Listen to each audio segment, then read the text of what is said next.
How's the serenity?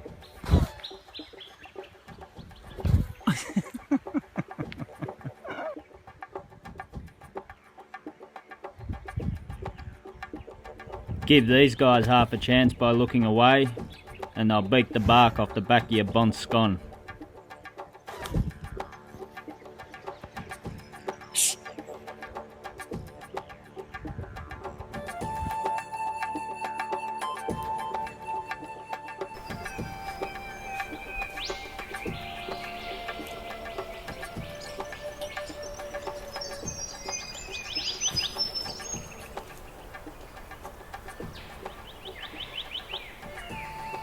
The Cathedral Ranges is a particularly unique and spectacular geographical feature for Victoria. As you come out of Buxton, especially on sunset, it lights up to all different hues of orange and green.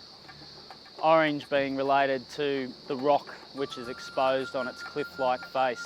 It almost takes on the shape of a wave that's about to curl over, such as the steepness of the rise. It's one of those places when you look at the various peaks along its ridgeline that you just can't help but wonder what the views are like, and that's what we'll be taking in over the next 24 hours.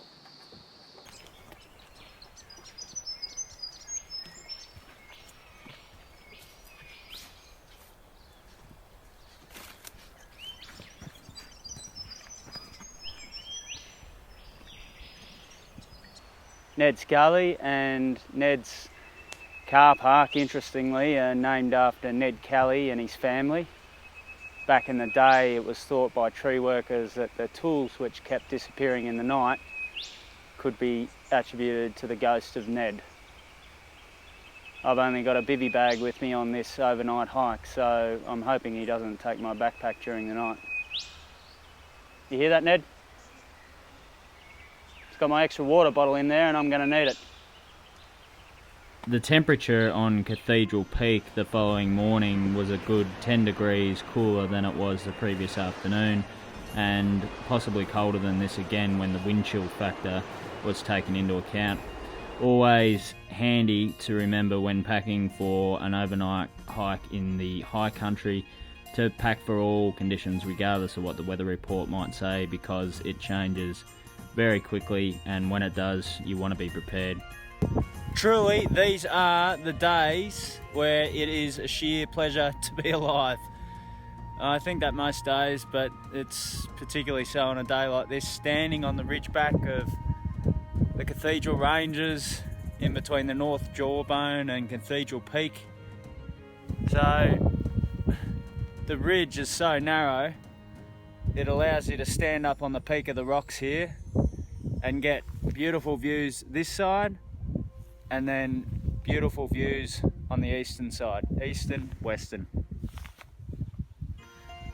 And you get a pretty good vantage point as well across to Mount Sugarloaf at the other end of the range.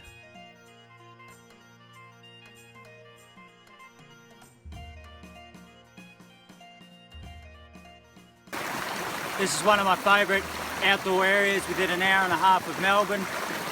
I hope you've enjoyed the insight, and more importantly, it inspires you to come out and see it for yourself. Because photos and video only get you so far. The true experience is actually being here yourself, smelling the eucalypt, seeing the animals, and having those unique experiences that come with each and every outdoor hike that you do. So before this sandfly lands on me and takes a chunk out of me, get Terry and get outdoors. Do I dare do this? Oh no, Terry! Just as well it's a warm day.